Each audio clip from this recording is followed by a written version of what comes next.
Extremely excited to introduce the author of the book Monster Loyalty, How Lady Gaga Turns Followers into Fanatics. Her name is Jackie Huba. She's sitting right up here. She's an incredible marketer, and we're really, really thrilled to have her talk. She's the co-author of 2 previous books called Citizen Marketers and Creating Customer Evangelists. To say she knows what she's talking about is a vast and dramatic understatement. She is a Forbes.com contributor. She writes about customer loyalty. She's been named one of the top 10 most influential online marketers.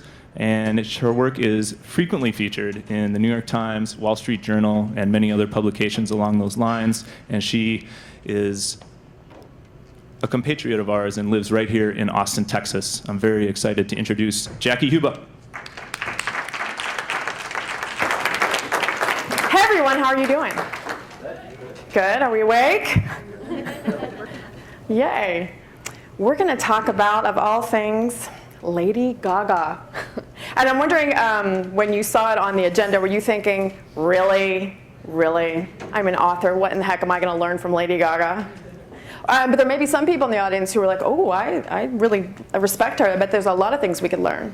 And then I wonder if there's anyone in the audience who really is a giant Lady Gaga fan. Is there anyone? Carly? Carly in the back? You're a giant Lady Gaga fan? Or would you consider yourself a little monster? I don't know if I go that far. Okay. But Maybe. All right, well, we'll test your knowledge later and we'll see. Is there anyone else who's a Gaga fan? Really? I mean, it's okay. It's okay to admit it. Nobody? You have been to her concert. To the latest one? No, 2 years ago. 2 years ago, the Born This Way ball. Yes, absolutely. Well, I've been writing and studying customer loyalty for the last 15 years, and I'm always looking for amazing case studies. And so I started studying her back, gosh, it was 2009. And I kind of got sucked in, like maybe a lot of us, with the music. And then I started to look how she was interacting with her fans. And 6 years later, she has this amazing, passionate fan base called the Little Monsters. But I found that a lot of people didn't really realize what was behind the success of what she was doing. And so, I've read every article she's ever given. I've seen every performance she's ever had online. I've been to, gosh, I don't know, 6 concerts now, 3 this year already. I know. I know. She is an amazing, amazing case study for us. So it might seem kind of weird. She doesn't do what we do. But I think when we think about innovation in trying to build a following for ourselves as authors, why not look at a role model and a case study and see what we could learn from that? So I hope you will sort of open your mind and think about, okay, I'm not a rock star. Well, maybe you are. Not a pop star, but there's a lot to learn from what she's doing. And what's your name, by the way? Beth. Okay, so you've been to a concert. You haven't been to the art rave, the art pop ball. So I just want to show everyone just a little tiny segment. If you've never been to a concert, this is what the latest one looks like.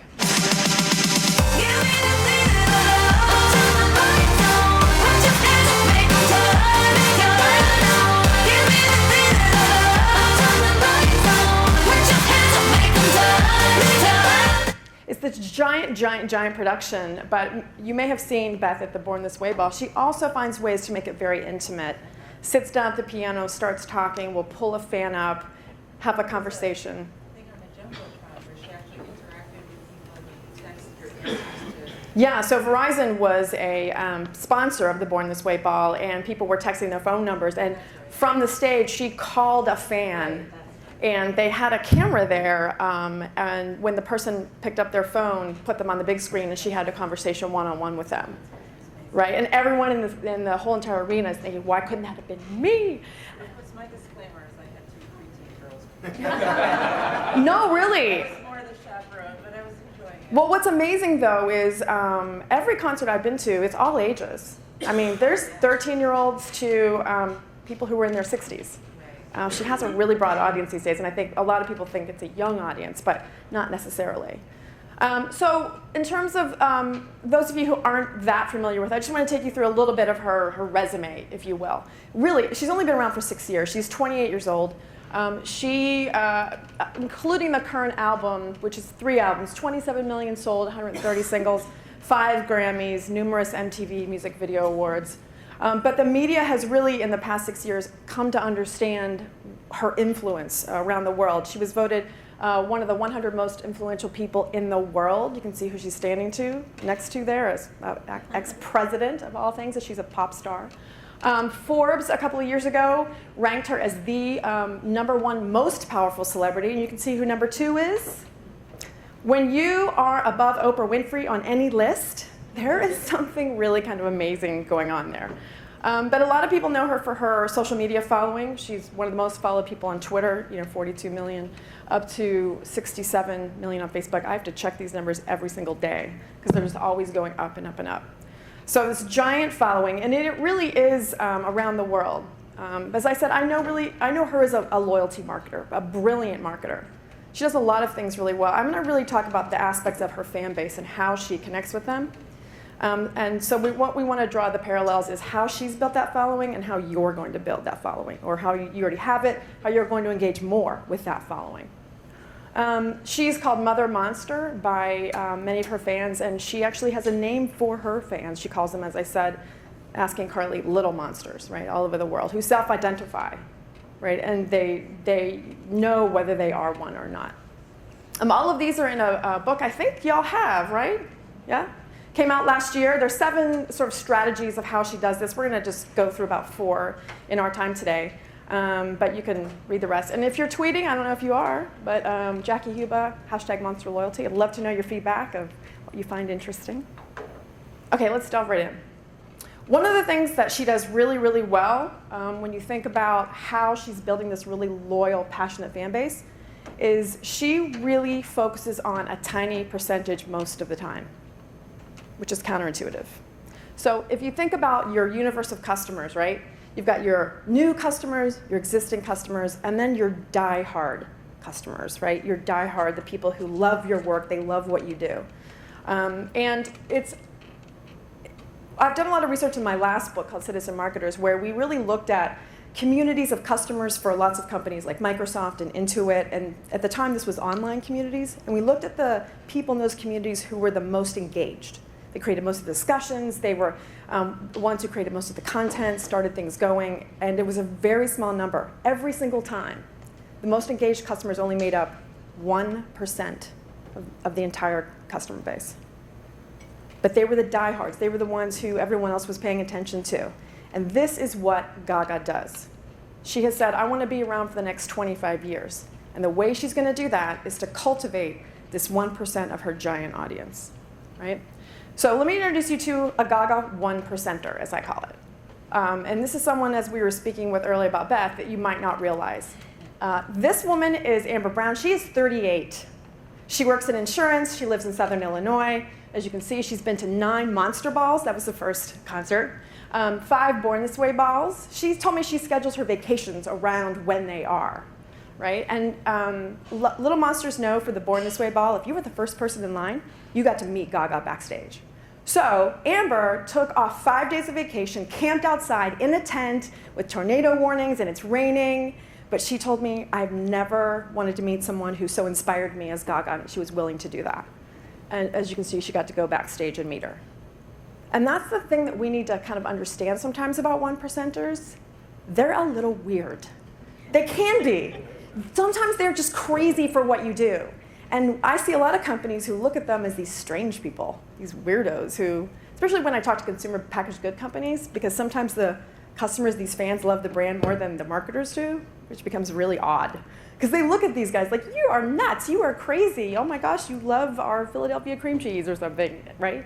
And then the marketer moves on 18 months later to a new job, and the customers still love it. So this is sort of the behavior that we see sometimes when we look at 1%ers.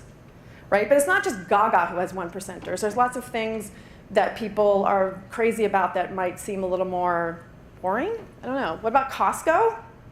This is Ron Susi. He lives in Southern Virginia, and he, as you can tell, loves Costco.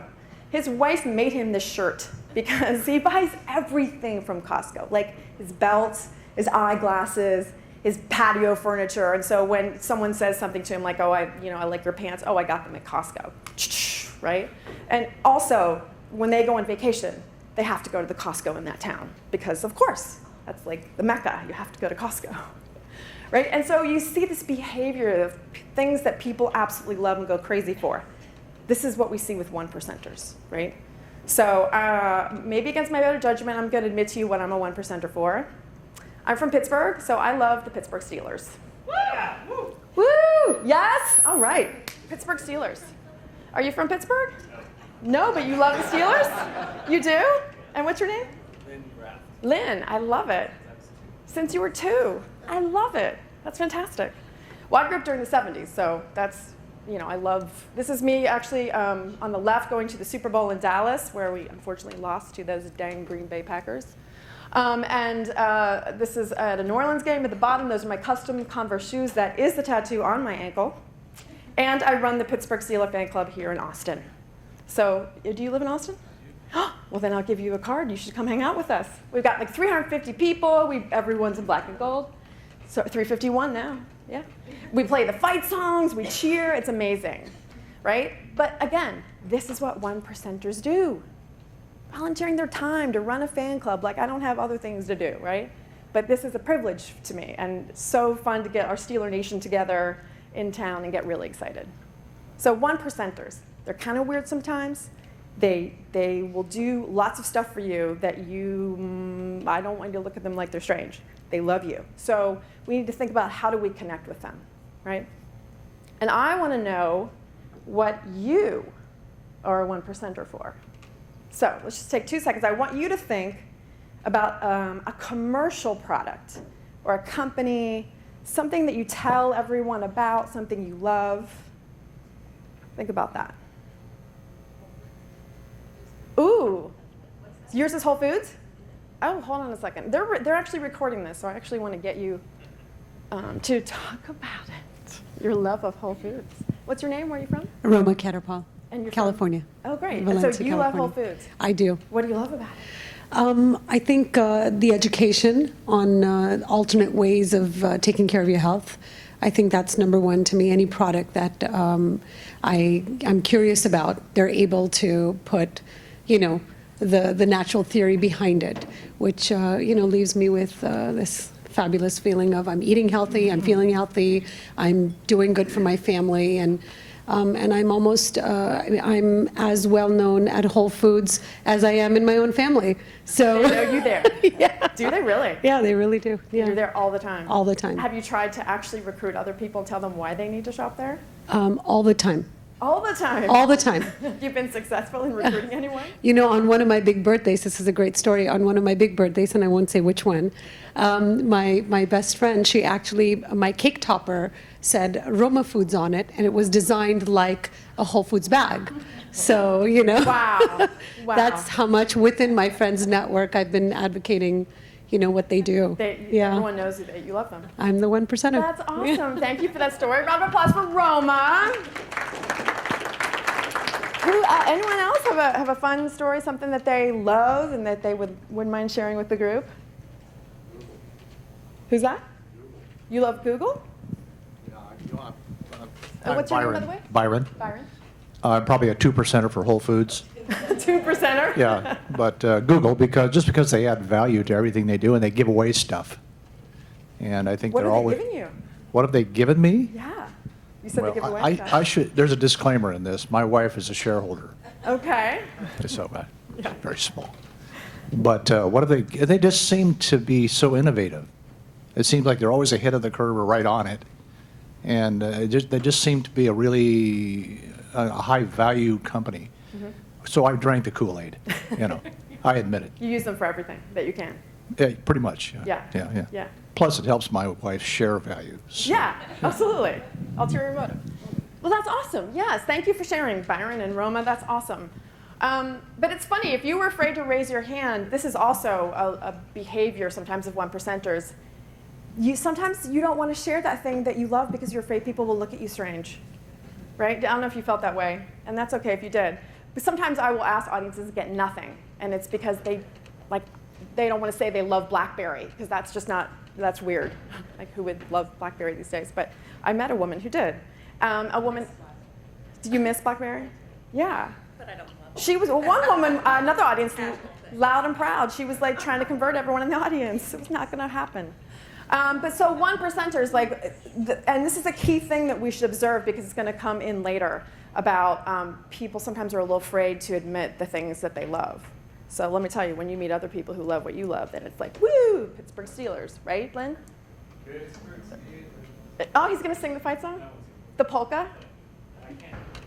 Well, we'll play it later.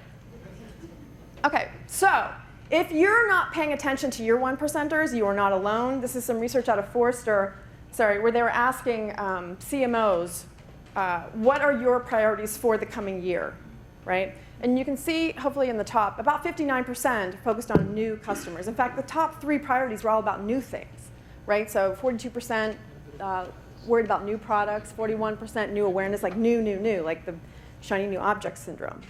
But what about your current customers and your best customers? What about those priorities? Where are they weighted? Well, look, it drops down to 30% of CMOs who are worried about retention of current customers, only 26% about increasing lifetime value, only 26% on customer sat or advocacy. And so you kind of think, like, why the disconnect there? Why so focused on all the new customers when we've worked so hard to get the following that we have, the readers that we have, the community that we have, yet we're not spending as much time paying attention to them, right? Conventional wisdom, we all know this, right? 5 times cheaper to keep that person once we've got them into our fold than to get new ones.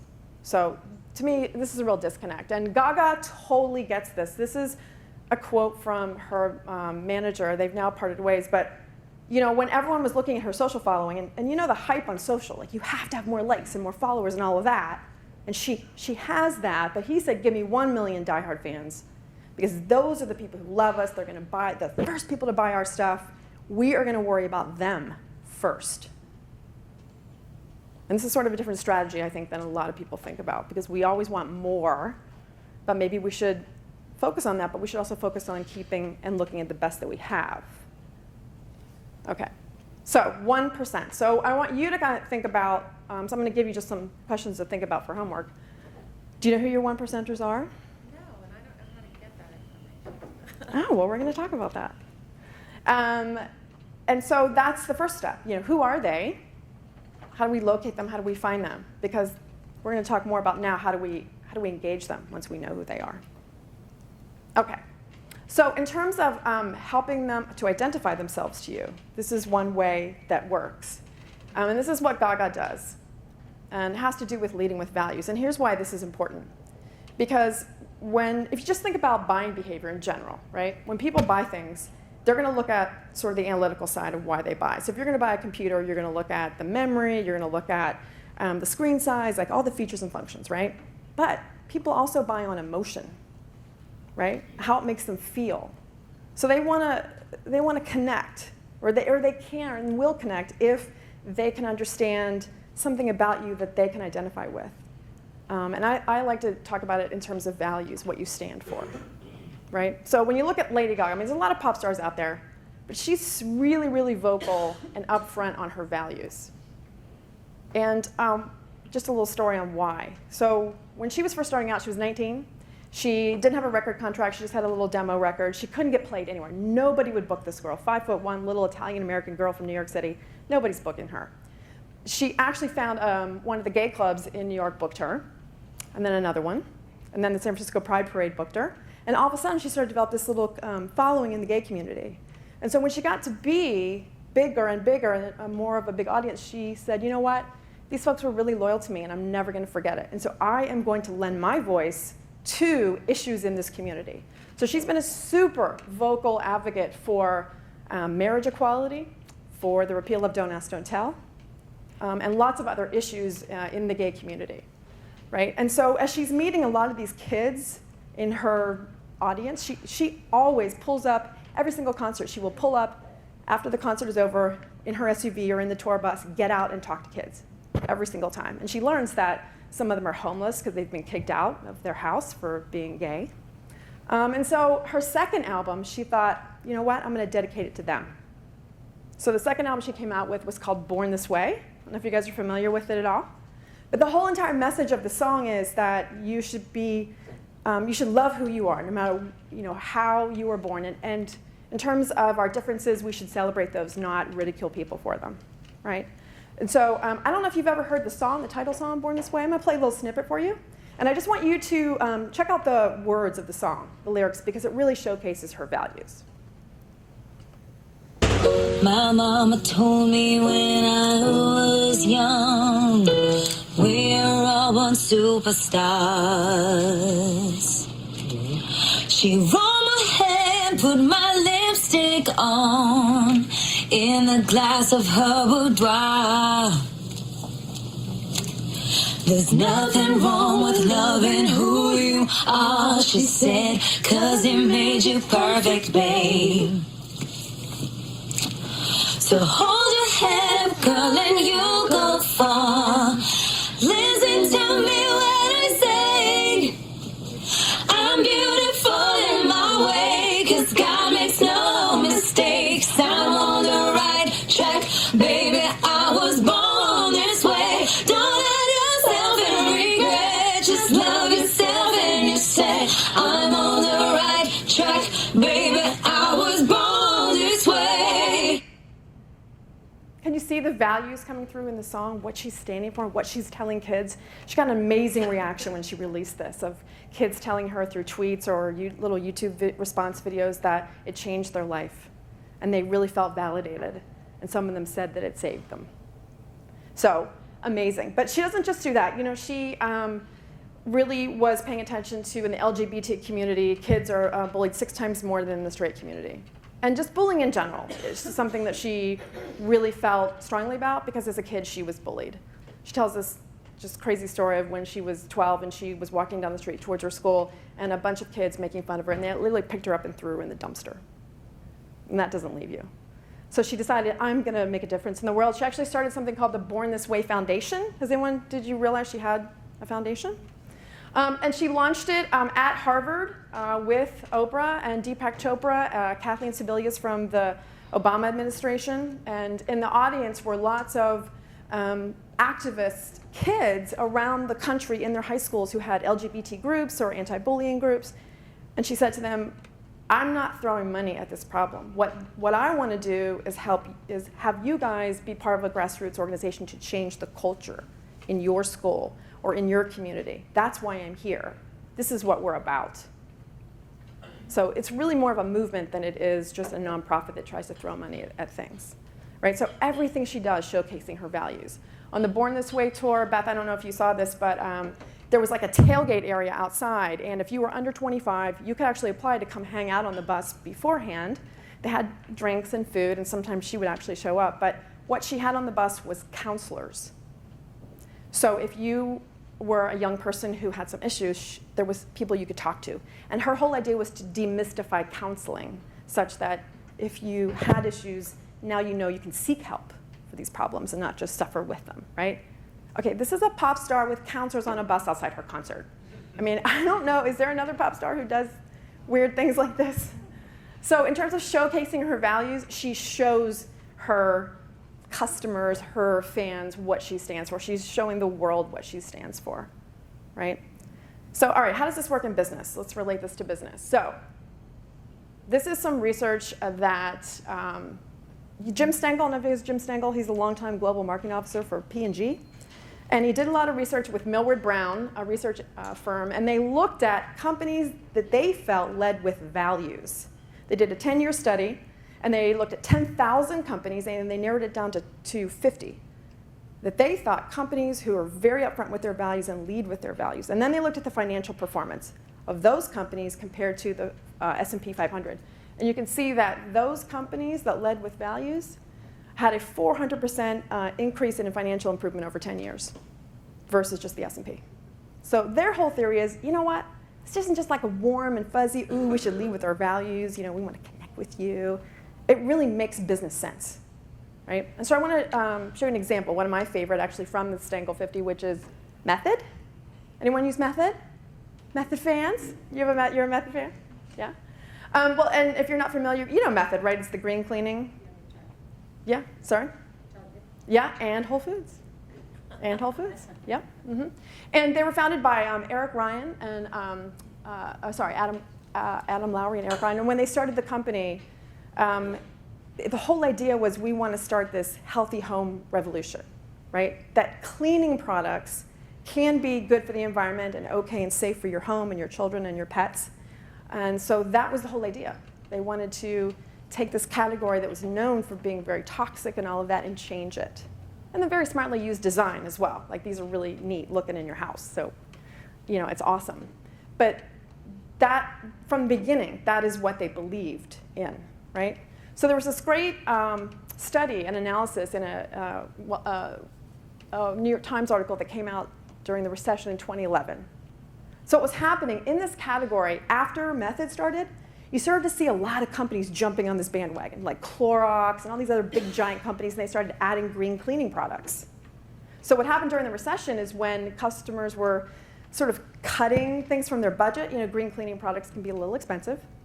And so what this analyst was looking at is sales in these different categories, and they looked at green cleaning, and what they found was if you were a Clorox buyer or one of the bigger companies that just added that, they were seeing a decline in sales more than people like Method. And the reason is because if you are very conscious of the environment, you're not going to cut Method from your budget. You're going to cut something else because you believe in, that's what you believe in, right? This is something that you feel strongly about, and you're not even price sensitive. Like, so what? I'll make a change somewhere else.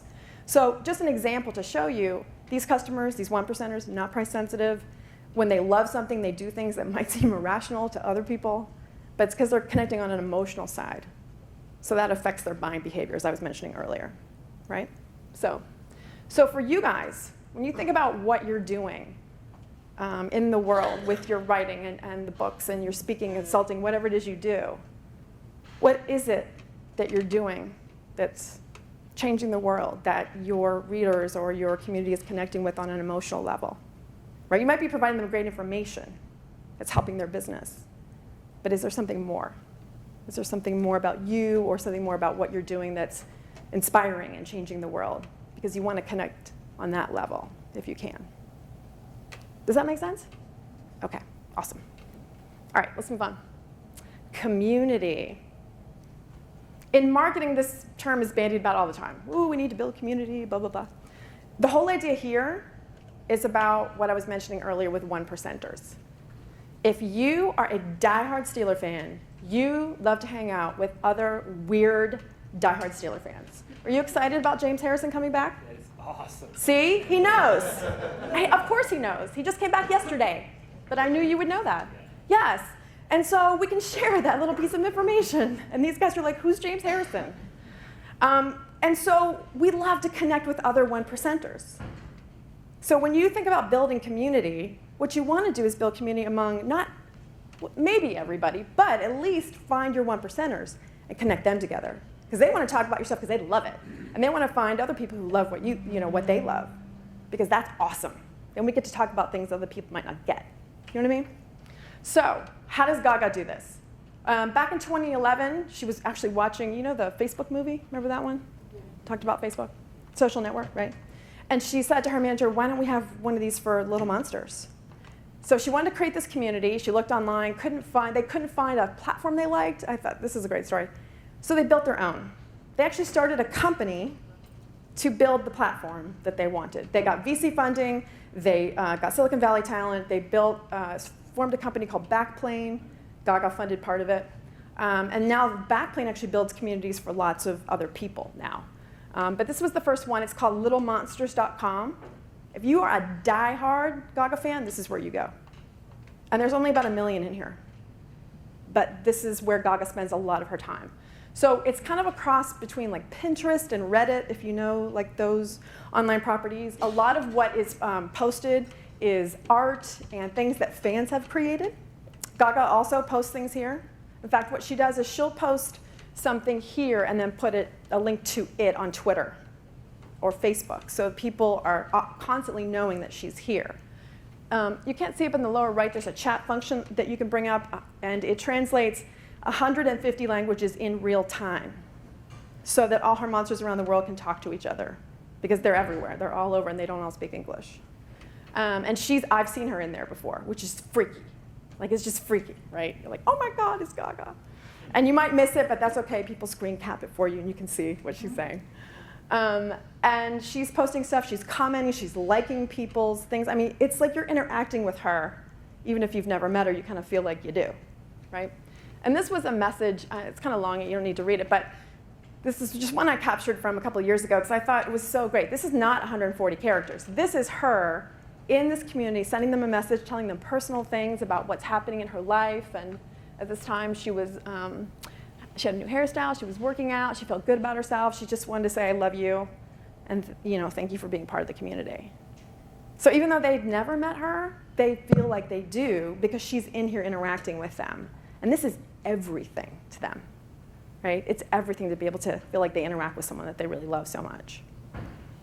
And so she's spending an inordinate amount of time on this tiny 1%, which might seem kind of weird. But she knows that that audience is going to grow and sustain her over time.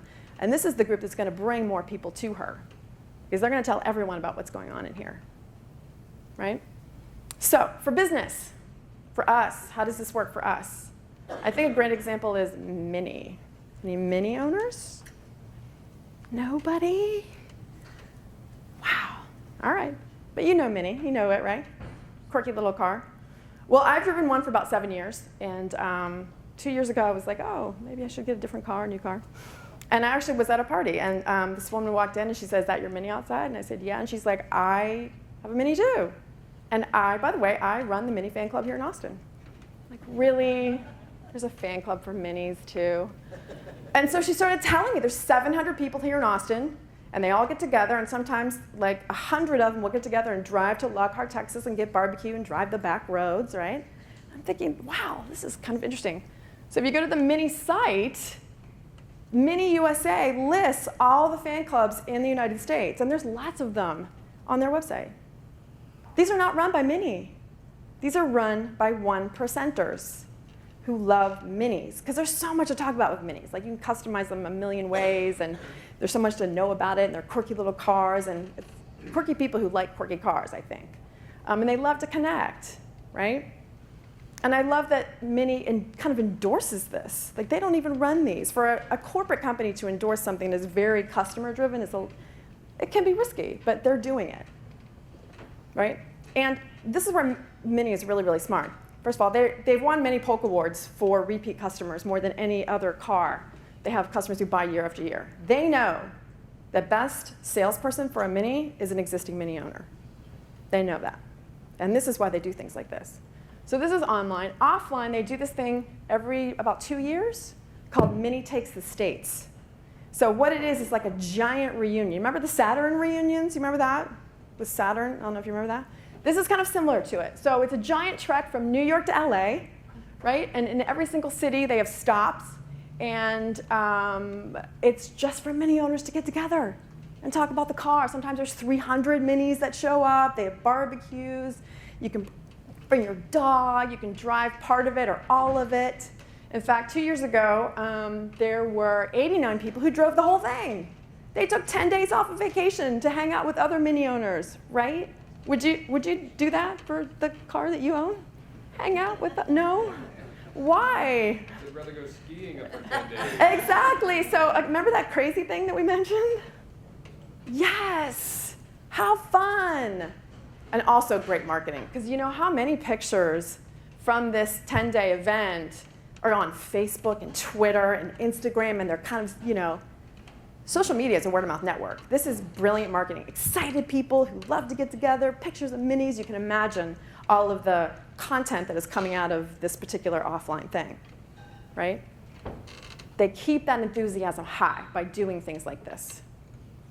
So you can guess what car I bought. This is the Mini. This is the new coupe. I walked on the lot. I saw it. And not only do I have a new car, but now I have 700 new friends, right? That I can hang out with and do fun things.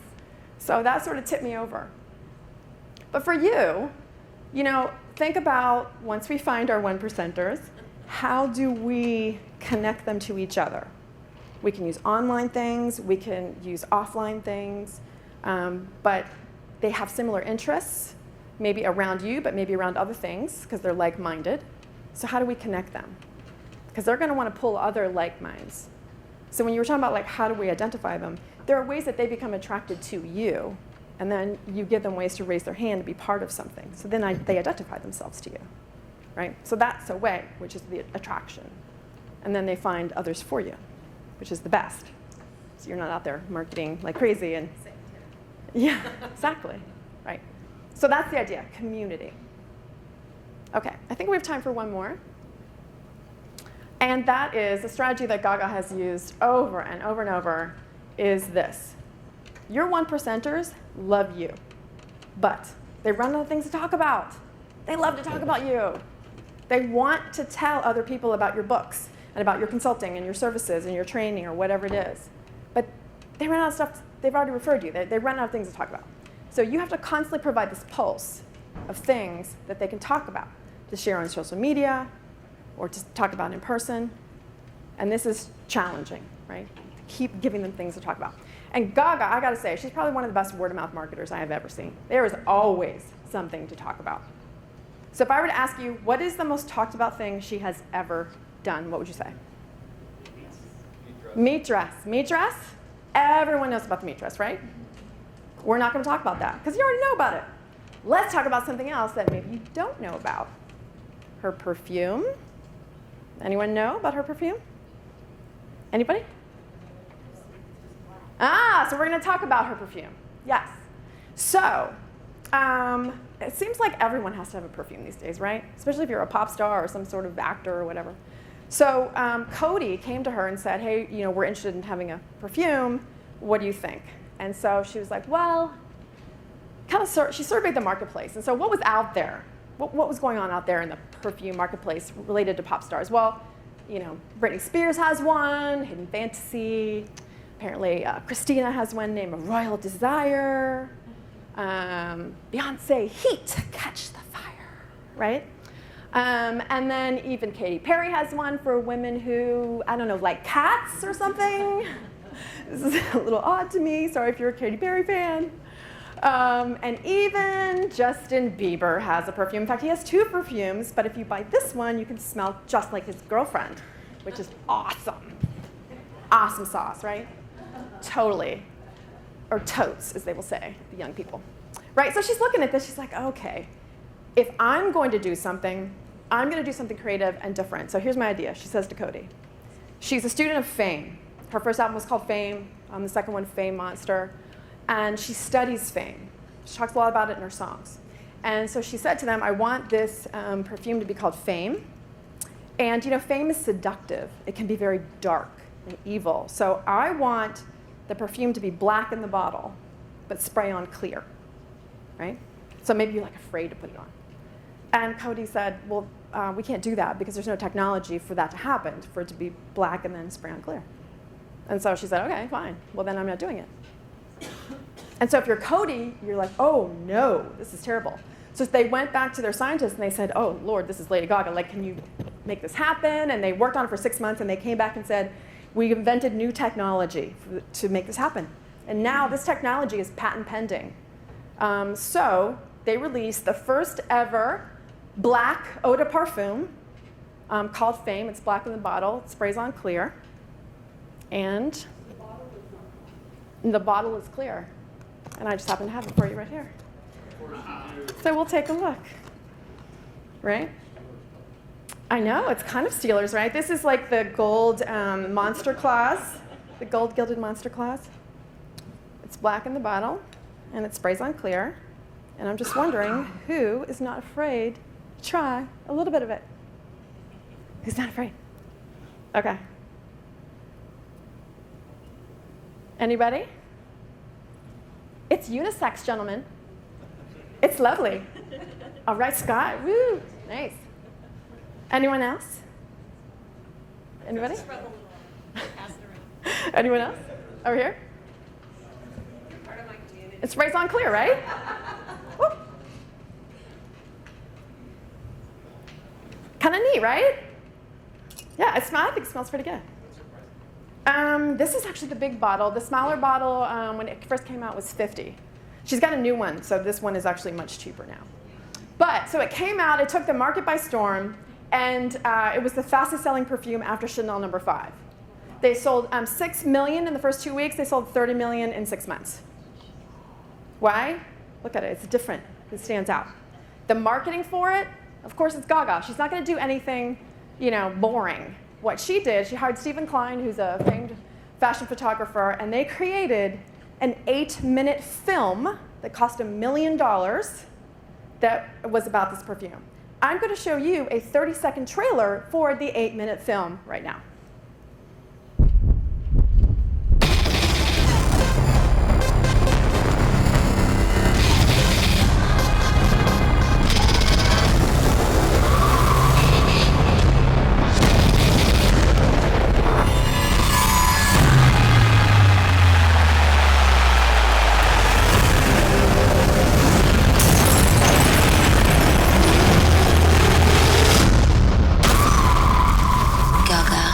Lady Gaga, Fame. Fame. Look at the special effects. That was like an actual action movie. It was crazy. 8 minutes long, and that is just 30 seconds of it. Yeah.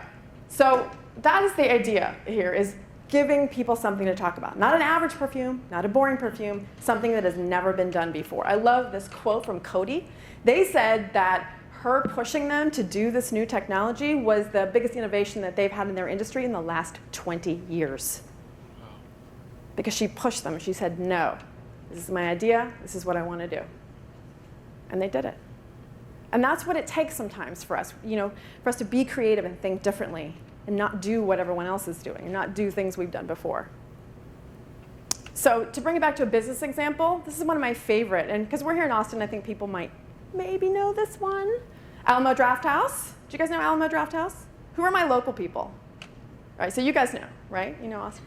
So you know Alamo, and some people never heard of Alamo? Where are my people who've never heard of Alamo? Okay, great, fantastic.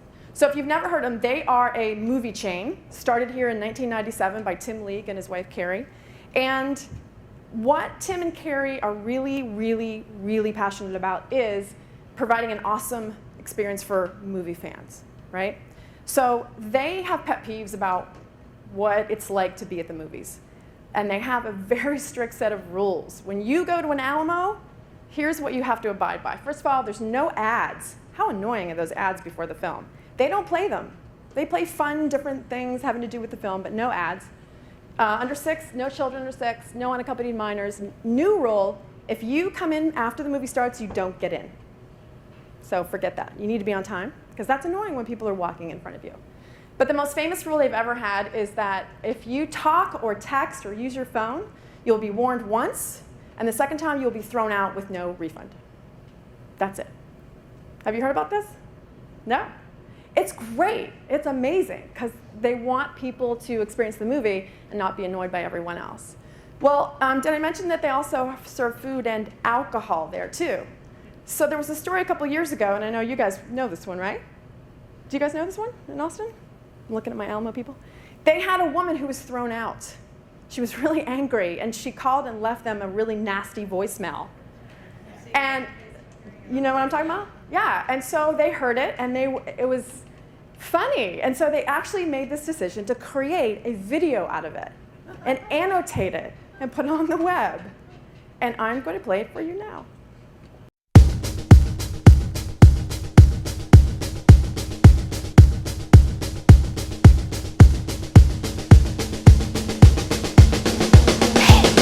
Yeah, I was wondering if you guys actually enjoy treating your customers like pieces of shit, because that's how I felt when I went to the Alamo Drafthouse.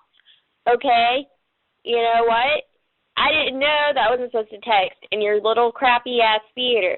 It was too fucking dark in that place for me to find my seat, all right? I was using my phone as a flashlight to get to my fucking seat. So excuse me for using my phone in USA, United States of America, where you are free to text in a theater. I was not aware that I couldn't text in your theater, all right? I've texted in all the other theaters in Austin, and no one ever gave a fuck about what I was doing on my fucking phone, all right? And it was on silent. It wasn't on loud. It wasn't bothering anybody. You guys obviously were being assholes to me, and I'm sure that's what you do, to rip people off. You take my money, and then you throw me out. I will never be coming back to your Alamo Drafthouse or whatever. I'd rather go to a regular theater where people are actually polite. And, I'm going to tell everyone about how shitty you are. And I'm pretty sure you guys are being assholes on purpose. So thanks for making me feel like a customer. Thanks for taking my money, asshole.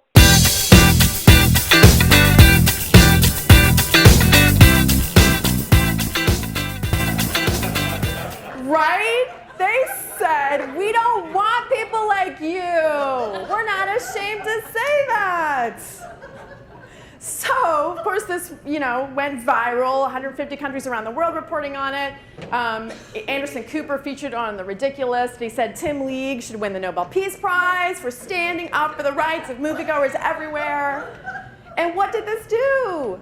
All the fans who never go to any theater but the Alamo, they responded on blogs and Facebook, thank you, Tim, thank you, Alamo. And then they told everyone they knew about it. Right? So this is giving your 1%ers something to talk about. They took a risk, right? Because they just made fun of a customer, not a customer they wanted, but they made fun of her. Technically, she's part of the 1%. How so? She's getting the word out. Oh, okay, in a warped way. But she doesn't love them. Now she hates them. Well, who knows these days? But she helped them in this way. But they were, I think, brave enough to do this. But I think, the reason this works is because the message of what they were sending, like, hey, don't ever come back, you're welcome, was because that's their values. Their values is, we're not for everybody. And if you're someone who doesn't give a crap about the customer experience and you're rude, we don't want you. But that's the values of their customers. Like, who here goes to the Alamo? Who here doesn't go anywhere else but the Alamo?